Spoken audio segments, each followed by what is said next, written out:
Récemment, j'ai détruit un livre.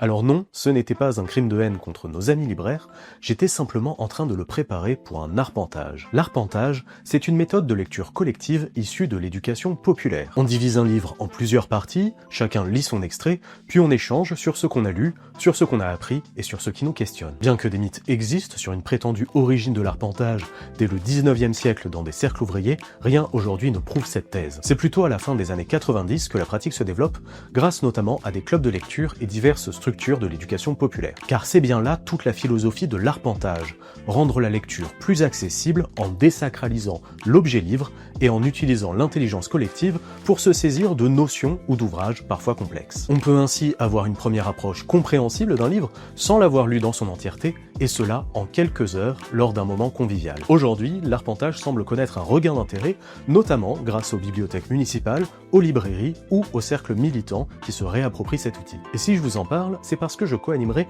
un atelier d'arpentage avec ma consoeur Zoé Koenbroek pour le Club de la Presse de Bordeaux-Nouvelle-Aquitaine dans le cadre du Festival international du journalisme qui se tiendra à Coutures-sur-Garonne du 11 au 13 juillet prochain. Donc si vous voulez participer à un atelier d'arpentage ou juste me croiser lors de ce festival, je vous encourage à aller sur leur site pour plus d'infos. Et toi, est-ce que tu as déjà entendu parler d'arpentage avant? Ou est-ce que tu as déjà abîmé un livre pour des raisons créatives ou pédagogiques? Je veux tout savoir dans les commentaires.